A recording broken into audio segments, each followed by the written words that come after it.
नमस्कार साथियों, आज हम भारतीय संविधान के महत्वपूर्ण चैप्टर लोकसभा के बारे में पढ़ेंगे। लोकसभा का अंग्रेजी शब्द होता है हाउस ऑफ पीपल, यानी कि लोकसभा। देखिए, लोकसभा को भारतीय संविधान के हिसाब से बहुत सारे नाम दिए गए हैं। इसी को प्रथम सदन कहा गया है, राज्यसभा को द्वितीय सदन कहा गया है, लेकिन लोकसभा को प्रथम सदन कहा गया है। लोकसभा को निम्न सदन भी कहा जाता है, क्योंकि निचला सदन इसको कहा जाता है। निम्न सदन का अर्थ होता है निचला सदन। दूसरा कि जनता का सदन इसको कहा जाता है, क्योंकि लोकसभा में जितने 545 सदस्य चुनकर जाते हैं, उसमें 543 सदस्य जो है जनता के द्वारा ही चुने जाते हैं, और इसी कारण इसको जनता का सदन भी कहा जाता है। इसी को प्रत्यक्ष सदन भी कहा जाता है, क्योंकि जो जनता चुनती है अपने प्रत्यक्ष निर्वाचन से, प्रत्यक्ष चुनाव से, प्रत्यक्ष वोट से चुनती है। इसीलिए लोकसभा को प्रत्यक्ष सदन भी कहा जाता है। इसको लोकप्रिय सदन भी कहा जाता है। भारत के लगभग 90 से 99% के लोग इसको जानते हैं। इसीलिए दूसरा का बात है कि इसको अस्थायी सदन भी कहा जाता है लोकसभा को, क्योंकि राष्ट्रपति इसको कभी भी विघटित कर सकते हैं या भंग कर सकते हैं। अब इससे लोकसभा से संबंधित कुछ महत्वपूर्ण टॉपिक देखा जाए तो लोकसभा में अधिकतम सदस्यों या सीटों की संख्या कितनी होनी चाहिए। तो लोकसभा में अधिकतम सदस्यों की संख्या 552 निर्धारित किया गया है, और कहा गया है कि यह 2026 तक सीट अस्थायी रहेगा। अब देखिए, इसमें 550 सदस्य तो जनता के द्वारा चुनकर जाते हैं, जनता अपने प्रत्यक्ष चुनाव से चुनकर भेजती है, और 2 सदस्य जो है आंग्ल भारतीय राष्ट्रपति द्वारा मनोनीत किए जाते हैं। आंग्ल भारतीय किसे कहा जाता है? ऐसे अंग्रेज जो अब भारतीय बन चुके हैं उन्हें आंग्ल भारतीय कहा जाता है। ठीक, तो इस प्रकार से 552 सदस्य टोटल लोकसभा में वर्तमान में है। अब देखा जाए कि जो 550 जो सदस्य चुन कर जाते हैं जनता के द्वारा, तो कहां कहां से चुन कर जाते हैं? तो पहले जम्मू कश्मीर से पहले की स्थिति बता रहा हूं। 530 सदस्य जो थे 28 राज्यों से, और 20 सदस्य जो थे केंद्र शासित प्रदेशों से या संघीय प्रदेश से चुनकर जाते थे। अब 530 सदस्य तो यहाँ पर राज्य से चुनकर जाते हैं, लेकिन केंद्र शासित प्रदेशों में जनसंख्या का दर कम होने के कारण वहां से 13 सदस्य ही चुनकर जाते हैं, और इस प्रकार से 530 प्लस 4 13 543 सदस्यों का निर्वाचन होता है, और 2 सदस्य भारतीय आंग्ल भारतीय मनोनीत करते हैं राष्ट्रपति महोदय द्वारा। और इस प्रकार से वर्तमान में लोकसभा सदस्यों की टोटल सदस्यों की संख्या 545 है। प्रश्न यहां से 2 प्रश्न पूछेगा कि लोकसभा में आंग्ल भारतीय कितने मनोनीत करते हैं राज्यपाल? तो 2, वो भी अनुच्छेद 331 के द्वारा। ठीक, आगे हम बताएंगे आरक्षण। इसके बाद वर्तमान में लोकसभा सीटों की संख्या कितनी है? तो 543 है, और 2 आंग्ल भारतीय, माने 545 अनुसार रखना है। ठीक है ना। अब यहाँ पर देखते हैं कि लोकसभा सदस्यों का चयन किस प्रकार से होता है, चुनाव कैसे होता है, निर्वाचन कैसे होता है। तो लोकसभा सदस्यों का निर्वाचन प्रत्यक्ष रूप से जनता के द्वारा प्रत्यक्ष वोट से होता है, यानी कि जनता खुद खड़ी होकर अपने प्रतिनिधि यानी लोकसभा सांसदों का चयन करती है, और उनका निर्धारण कैसे किया जाता है? तो सबसे ज्यादा मत के आधार पर जीत के निर्धारित किया जाता है। माने जिस व्यक्ति को, वैसे लोकसभा में 5 सदस्य खड़े हैं, और 5 सदस्य में जो सबसे ज्यादा वोट लाएगा उसी को जीत माना जाता है कि वह विजयी है।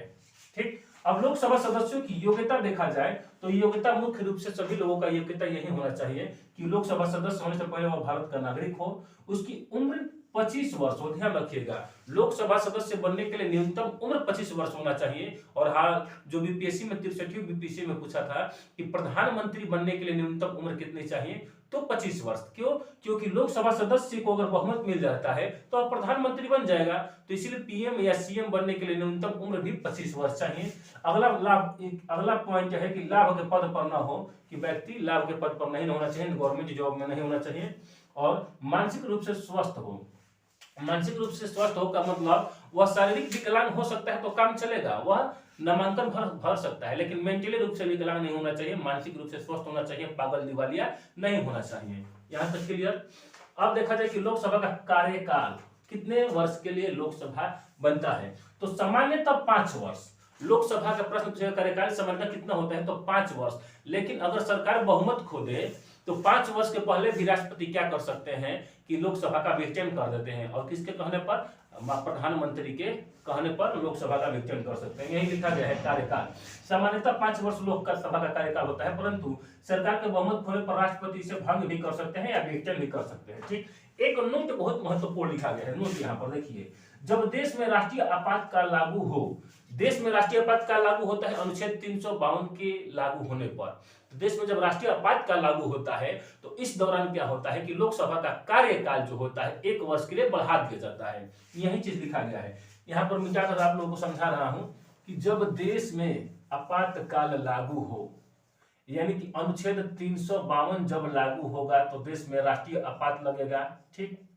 और जब देश में राष्ट्रीय आपात लागू होगा तो इस परिस्थिति में लोकसभा का कार्यकाल 5 वर्ष से बढ़ाकर 1 वर्ष कर देंगे, यानी कि 6 वर्ष तक हो सकता है। फिर भी अगर आपातकाल नहीं हुआ, अगर फिर भी आपातकाल नहीं हटा तो फिर क्या होगा, फिर संशोधन करके फिर इसका कार्यकाल 1 वर्ष बढ़ाया जा सकता है। फिर अगर आपातकाल नहीं हटा तो फिर 1 वर्ष बढ़ाया जा सकता है। इस प्रकार से जब तक ले आपातकाल लागू रहेगा अनुच्छेद 352, तब तक लोकसभा का कार्यकाल 1 वर्ष के लिए बढ़ाया जाएगा। और जैसे ही आपातकाल समाप्त होगा तो आपातकाल समाप्ति के ठीक 6 माह के अंदर चुनाव करना जरूरी होता है। मैंने जैसे आज आपातकाल लागू हुआ मार्च महीने में, तो 6 माह के अंदर चुनाव कराना अनिवार्य हो जाता है। ये हमारा था लोकसभा के कार्यकाल से संबंधित कुछ पॉइंट। अब देखिए, अब हम लोग देखते हैं इसमें लोकसभा अध्यक्ष और उपाध्यक्ष का। आप लोग समझे होंगे लोकसभा अध्यक्ष और उपाध्यक्ष।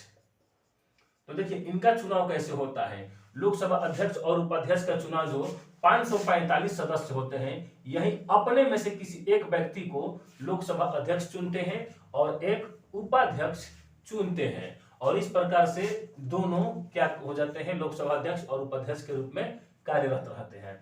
और ये शपथ भी लोकसभा अध्यक्ष या उपाध्यक्ष के रूप में नहीं लेते हैं, बल्कि एक सामान्य सदस्य के रूप में, जैसे सारे सदस्य लोकसभा के माने बाकी जितना सांसद सदस्य माने लेते हैं शपथ, उसी प्रकार से ये दोनों भी शपथ लेंगे।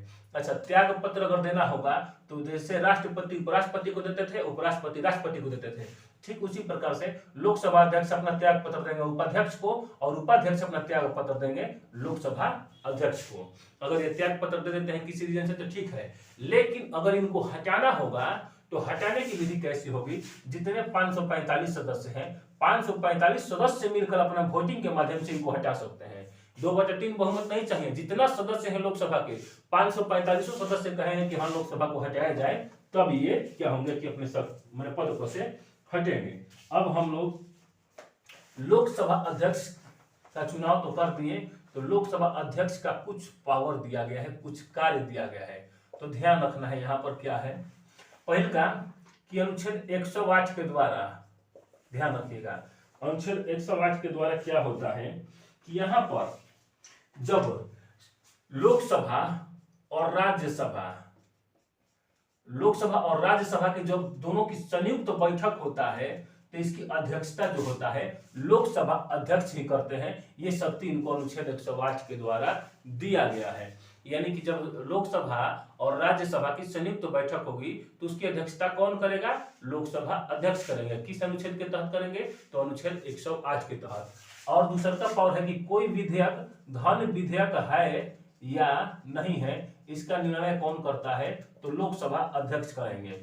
अच्छा, लोकसभा अध्यक्ष करेंगे किस अनुच्छेद के तहत, तो अनुच्छेद 110 के तहत। अनुच्छेद 110 के तहत लोकसभा अध्यक्ष किसी भी विधेयक को यह निर्णय देते हैं कि वह धन विधेयक है अथवा नहीं है। इसके बाद कुछ इनकी अन्य शक्ति है कि जैसे अन्य सांसदों को मैंने क्रम संख्या से बोलने की शक्ति दी गई है। जैसे मान लेते हैं कोई सांसद अगर अपनी सदन में बात रखना चाहता है लोकसभा में, तो वह पहले क्या करेगा कि लोकसभा अध्यक्ष को लिखित आवेदन देगा, परमिशन मिलेगा, और लोकसभा अध्यक्ष क्या करेंगे कि नंबर वाइज उनको बोलने की चांस देंगे, मौका देंगे। इसके साथ साथ कुछ अन्य शक्ति दिया गया है कि अगर कोई बिल या विधेयक पर 50-50 हो गया, माने पक्ष भी कह रहा है 545 सदस्य में 50% कह रहे हैं कि इसको इस बिल को पास किया जाए और 50% सदस्य कहेंगे कि नहीं पास किया जाए, तो इस दौरान लोकसभा अध्यक्ष अपना मत जिस तरफ देंगे, अगर पक्ष की तरफ दे देते हैं तो वह बिल पास माना जाता है, अगर विपक्ष की तरफ दे देंगे तो वह पास नहीं माना जाएगा। ये इनका कुछ पावर है लोकसभा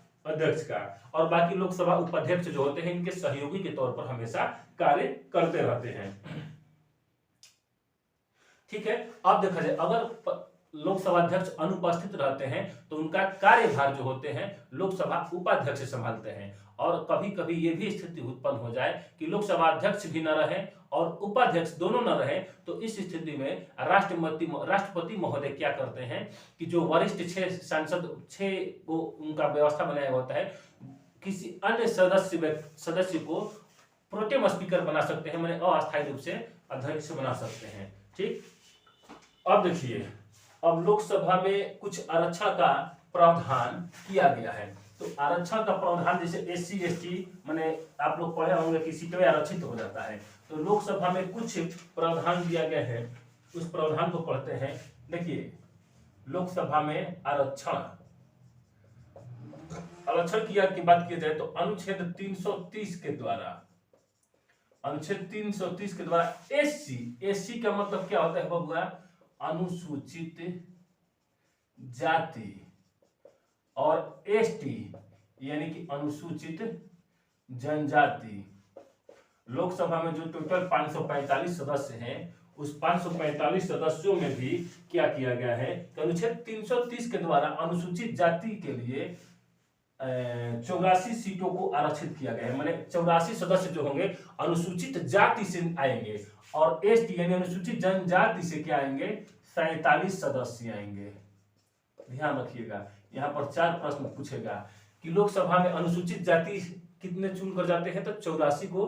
और लोकसभा में अनुसूचित जनजाति कितने सदस्य जाते हैं? तो 47 को। और किस अनुच्छेद के द्वारा यह प्रावधान किया गया है? तो अनुच्छेद 330 के द्वारा। और अनुच्छेद 331 के द्वारा क्या प्रावधान किया गया है कि लोकसभा में जो राष्ट्रपति महोदय होते हैं वह 2 एंग्लो इंडियन को मनोनीत करते हैं। राष्ट्रपति किस अनुच्छेद के तहत 2 एंग्लो इंडियन मनोनीत करेंगे? अनुच्छेद 331। तो 330 और 331 को ध्यान रखना है आप लोगों को। अब देखिए जाए, अब लोकसभा की कुछ विशेषता देखते हैं। लोकसभा की कुछ विशेषता, ठीक। अब लोकसभा चूंकि जनता की सदन होती है, किसकी? जनता की सदन। क्यों? क्योंकि लोकसभा में जितने सदस्य जाते हैं जनता से चुन कर जाते हैं, और सरकार किसके प्रति हमेशा उत्तरदायी रहेगा? तो जनता के प्रति ही उत्तरदायी होगा। तो इस प्रकार से सारे मंत्री परिषद जो होता है, ये भी पहले बता चुके हैं, मंत्री परिषद सामूहिक रूप से किसके प्रति उत्तरदायी होते हैं? तो लोकसभा के प्रति। क्योंकि लोकसभा क्या में कौन बैठता है? जनता के प्रतिनिधि बैठते हैं। तो मंत्री परिषद सामूहिक रूप से लोकसभा के प्रति उत्तरदायी होता है। लेकिन कोई अगर एक व्यक्ति व्यक्तिगत रूप से किसके प्रति उत्तरदायी होगा? तो राष्ट्रपति महोदय के प्रति। ठीक। अब देखिए, सरकार बनाने के लिए, गवर्नमेंट बनाने के लिए, सरकार बनाने के लिए हमेशा बहुमत सिद्ध करना पड़ता है। कहाँ? तो लोकसभा में ही। ठीक। और लोकसभा में बहुमत बनाने के लिए कितना, सरकार बनाने के लिए कितना चाहिए? 545 सदस्य जो है, इसका 1/2 + 1 यानी कि 273 सीटें जिसके पास रहेगा वह पार्टी क्या करेगा? सदस्य यानी सरकार बनाएगा। और धन विधेयक पता ही है कि सबसे पहले लोकसभा में पास होता है अनुच्छेद 110 के द्वारा, उसको पावर मिला गया है। इसके बाद राज्यसभा में पारित होता है। राज्यसभा अपने यहाँ 14 दिन रखे चाहे मत रखे, वह पास माना जाता है। अनुच्छेद 108 के द्वारा संसद की संयुक्त अधिवेशन की अध्यक्षता अध्यक्ष करवे करते हैं। अच्छा, अविश्वास प्रस्ताव में जनता का सरकार में विश्वास नहीं रहा है, अविश्वास प्रस्ताव हमेशा कहाँ पारित होता है? तो लोकसभा में ही पारित होता है। ठीक। अब किसी भी चुनाव में, चाहे लोकसभा का हो, किसी भी चुनाव में अगर कोई सदस्य 1/6 मत लाता है तो उसकी जमानत राशि मानी जाती है कि ठीक है। अगर 1/6 मत कम ला रहा है तो उसकी जमानत राशि रद्द कर दिया जाता है। अब देखा जाए लोकसभा की गणपूर्ति या इसी को कहा जाता है कोरम। अगर लोकसभा का बैठक होता है तो कितने सदस्य मौजूद रहेंगे तो गणपूर्ति माना जाएगा। तो लोकसभा का कोरम होता है टोटल सीटों का 1/10 सदस्य। ठीक। माने अगर 545 सीट है तो इसका 1/10 निकालेंगे तो 54.5 होगा। लेकिन लोकसभा का बैठक तभी मान्यता होता है जो अगर 55 सदस्य मौजूद रहेंगे तभी बैठक मान्यता होगा। अगर विपक्ष की बात किया जाए तो विपक्ष कितना सीट लाने के बाद कोई पार्टी अगर विपक्ष में बैठेगा तो कोई भी विपक्ष अगर 1/10 सदस्य विपक्ष लाती है, माने विपक्ष के पास भी अगर 55 सीट रहेगा तो वह विपक्ष के नेता बन सकता है। ठीक। अच्छा, संसद में कितने दिन पूर्व बिना सूचना के अनुपस्थित रहने पर सांसद की सदस्यता रद्द हो जाती है ऑटोमेटिक। तो 60 दिन, कोई भी सांसद है 60 दिन बिना सूचना के अगर लिखित सूचना के बिना वह अनुपस्थित रहेगा तो उसकी सदस्यता रद्द कर दी जाएगी। इसके बाद लोकसभा में एक दिन में तारांकित प्रश्नों की पूछे जाने की संख्या कितनी होती है? तो 20। लोकसभा में एक दिन में और कोई सांसद तारांकित प्रश्न पूछ सकता है तो कितना पूछ सकता है? तो 20 से ज्यादा नहीं पूछा जा सकता है। इतना रहने देना है। ये समाप्त हो गया लोकसभा।